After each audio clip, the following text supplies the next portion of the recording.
आ रही है। जी सर, मेरे को टाइम दें सर। आदरणीय मंचासीन अधिकारीगण, समस्त विषय विशेषज्ञ एवं निर्णायक मंडल को प्रणाम करते हुए मैं राजा बाबू आर, शासकीय कन्या उच्चतर माध्यमिक विद्यालय शिवपुरी, अपनी बात आज के शिक्षा दिवस के उपलक्ष्य में आयोजित शिक्षक संगोष्ठी का ऑनलाइन वेबिनार के माध्यम से नई शिक्षा नीति के क्रियान्वयन के संबंध में परिचर्चा हम करने जा रहे हैं। तो उसमें मैं प्रसिद्ध 2 लाइन से चालू करूंगा। पंख से पंकज सदा खिलता रहा है, नीर से नीरज सदा बनता रहा है, क्या उठेगा जिंदगी में वह कभी जो शिक्षा से डरता रहा है। मान्यवर, नई शिक्षा नीति के क्रियान्वयन पर सिर्फ 10 मिनट में बोलना मुझे लगता है बिहारी जी के अनुसार गागर में सागर भरने जैसा कठिन काम है। फिर भी मैं प्रमुख बिंदुओं पर दृष्टि डालने का, उन्हें स्पष्ट करने का प्रयास करूंगा। हमारी जो 2020 नई शिक्षा नीति है, इसमें 5 तत्वों को शामिल किया गया है, जिसमें पहला तत्व है प्राचीन शिक्षा नीति, जो पहुंच परक शिक्षा 1986 में लागू की गई थी, जिसमें बाद में 1992 और 2009 में संशोधन हुए। इसकी उपलब्धि थी निःशुल्क शिक्षा और अनिवार्य शिक्षा। दूसरा इसमें तथ्य लिया गया है नई शिक्षा नीति अंतरिक्ष वैज्ञानिक के कस्तूरी रंगन जी की अध्यक्षता वाली समिति के लाखों सुझावों रिपोर्टों पर आधारित है। तीसरा तथ्य है नई शिक्षा नीति ग्रॉस एनरोलमेंट रेशो यानी सकल नामांकन अनुपात 100% 2030 तक करने का इसमें लक्ष्य रखा गया है। मानवर, चौथा पॉइंट है नई शिक्षा नीति में राज्य और केंद्रीय सरकारों के सहयोग से शिक्षा के क्षेत्र पर जीडीपी का 6% सार्वजनिक व्यय का लक्ष्य रखा गया है। मानवर, 5वां इसमें तत्व है MHRD मानव संसाधन प्रबंधन मंत्रालय का नाम बदलकर शिक्षा मंत्रालय कर दिया गया है। नई शिक्षा नीति का उद्देश्य साक्षरता और संज्ञान वाले ऐसे छात्रों को चिन्हित करना जिसमें अवधारणात्मक समझ हो, रचनात्मक नैतिक मूल्यों को, तार्किक एवं वैज्ञानिक सोच को बहुभाषित करने का ज्ञान, बहुशब्दता संस्कृति से परिपक्व करके एक अच्छा आत्मनिर्भर इंसान बनाने के लिए किया गया है। नई शिक्षा नीति का क्रियान्वयन जो हमारा आज का विषय है, तो उस पर मैं कहना चाहूँगा, किसी भी नीति की प्रभावशीलता उसके उचित क्रियान्वयन पर ही निर्भर करती है।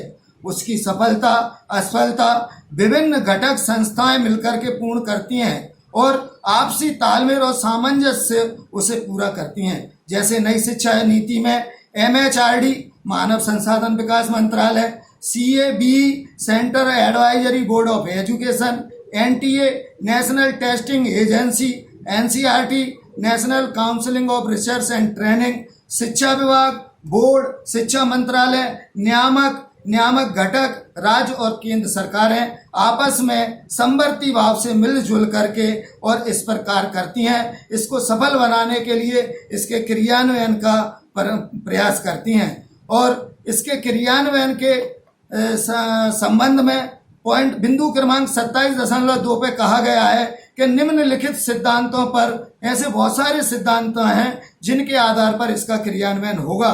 जैसे पॉलिसी की इरादा या भावना क्या है, उसको चरण तरीके से नीतिगत क्रियान्वयन की जाए, प्राथमिकता तय की जाए, व्यापकता तय की जाए, अपेक्षित संस्थानों का उसमें आधार दिया जाए, बहुभाषित एवं संपर्ति तालमेल उसमें बहुत अच्छे तरीके से रखा जाए। ये सब सारे सिद्धांत मिलकर के और इस नई शिक्षा की अवधारणा को आगे बढ़ाते हैं, उसे लागू करते हैं और वो अगर सही से हो तो निश्चित तौर पर वो लागू करके और उसके वांछित परिणाम प्राप्त किए जा सकते हैं। अब मैं नीति के प्रमुख बिंदु, उन पर जो बदलाव हैं, जो प्रमुख बातें हैं, उन पर भी थोड़ा सा ध्यान देना चाहूँगा। वैसे बहुत विद्वानों ने दिए, मैं भी देना चाहूँगा। वो इस प्रकार से हैं।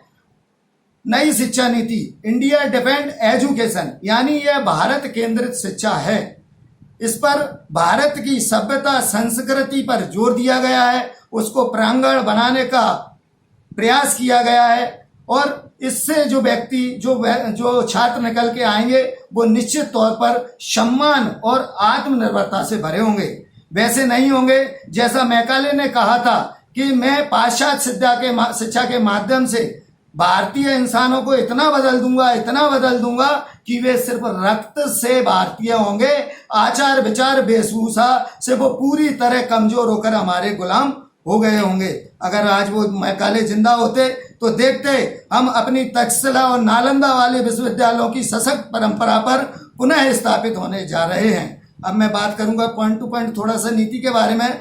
नई शिक्षा नीति में ECCE यानी अर्ली चाइल्ड केयर एजुकेशन लागू किया गया है और 10+2 की जो प्राचीन पद्धति उसको खत्म कर दिया गया है। इसमें ECCE में 5+3+3+4 लागू किया गया है, अर्थात इसमें पहले जो प्रथम 5 हैं उसको 1 से 5 यानी बालवाड़ी, आंगनवाड़ी विद्यालयों में और क्षेत्रीय भाषा, मातृभाषा, स्थानीय माध्यम से इसको संचालित किया जाएगा। इसमें ज्ञानवर्धन किया जाएगा। +3 यानी तीसरी, चौथी, पांचवी, जिसको हम प्राथमिक नाम से जानते हैं, यहाँ से हमारी मातृभाषा विस्तृत रूप से लागू हो जाएगी। इसमें स्थानीय भाषा का जोर बहुत ज्यादा दिया गया है। +3 छठवीं, सातवीं, आठवीं, इसकी प्रथम विशेषता यह है कि इसमें व्यावसायिक शिक्षा को लागू कर दिया गया है। +4 अर्थात कक्षा 9वीं, 10वीं, 12वीं, इसमें भी अमूल चूल परिवर्तन आपको देखने पड़ेंगे। इसमें मूल्यांकन पद्धति का नवीन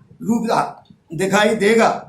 इस ECCE का लाने का उद्देश्य क्या था उस पर भी मैं थोड़ा सा प्रयास करूंगा। हमारे बहुत सारे बच्चे जो ड्रॉप आउट हो जाते थे, उस ड्रॉप आउट को कम करने के लिए तथा 100% स्कूल में प्रवेश कराने के लिए इस ECCE को लागू किया गया है। इसके और भी बहुत सारे उद्देश्य हैं, जैसे कि माध्यमिक कक्षाओं में व्यावसायिक शिक्षा लागू करना, रटन परंपरा को समाप्त करके ज्ञानवर्धन बनाना, ट्रैकिंग परीक्षा और नवीन मूल्यांकन पद्धति को लागू करना। ऐसे बहुत सारे प्रयासों के माध्यम से हम इस शिक्षा नीति में बदलाव होते हुए अपनी आंखों से देखेंगे। मान्यवर विशेष परिवर्तन की जो बात चल रही है उसमें आगे देखें तो चॉइस बेस्ड एजुकेशन, इसमें पाठ्यक्रम, भाषा, विषय चुनने की पूरी स्वतंत्रता छात्र को दी गई है। वो जिस विषय के साथ चाहे उसमें मन से अपने विषय ले सकता है। जैसे आर्ट वाला अगर साइंस में इंटरेस्ट रखता है तो एक आध विषय ले सकता है, और अगर विज्ञान वाला,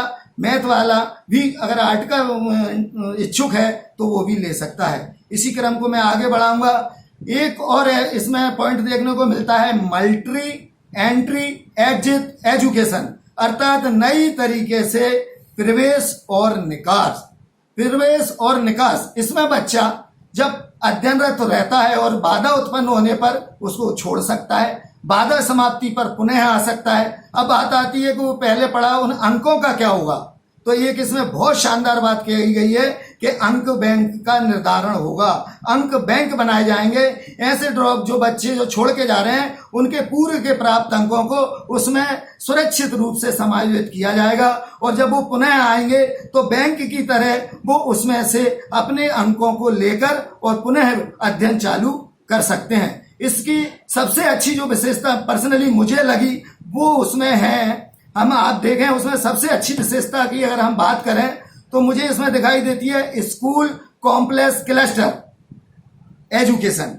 स्कूल कॉम्प्लेक्स, जी सर, इसमें क्या किया गया है, एक स्कूल में टीचर है, एक में प्रयोगशाला है, एक में पुस्तकालय है, तो उस क्षेत्र के सभी स्कूलों को मिलाकर एक स्कूल क्लस्टर बना दिया जाएगा जिसका सभी लोग उपयोग करेंगे। अर्थात सभी सामग्री संसाधनों का बेहतर प्रयोग इस शिक्षा नीति में होगा जो अभी तक नहीं हुआ है। लास्ट में मैं उच्च शिक्षा नीति की छोटी सी जल्दी से बात बताऊंगा कि उच्च शिक्षा में भी आने पर BA MA करने पर, BSc करने पर, स्नातकोत्तर करने पर प्रथम वर्ष में अगर हम पढ़ाई छोड़ते हैं तो सर्टिफिकेट मिलेगा, द्वितीय वर्ष में डिप्लोमा मिलेगा, तृतीय वर्ष में डिग्री मिलेगी, और चौथा अगर कंप्लीट कर रहे हैं तो डिग्री विद रिसर्च मिलेगा। अब मैं लास्ट करना चाहूंगा, कक्षा 12वीं के बाद अगर कोई बच्चा 5 वर्षीय बीएड में प्रवेश लेता है तो उसको एक उपलब्धि प्राप्त होगी, एक उपाधि हासिल होगी, जैसे कि पीएचडी करने पर डॉक्टर की उपाधि मिल जाती है, ऐसे ही 5 वर्ष वाले उसमें उसको शिक्षक की उपाधि मिलेगी और उससे वो अपने आप को गौरवान्वित करेगा महसूस,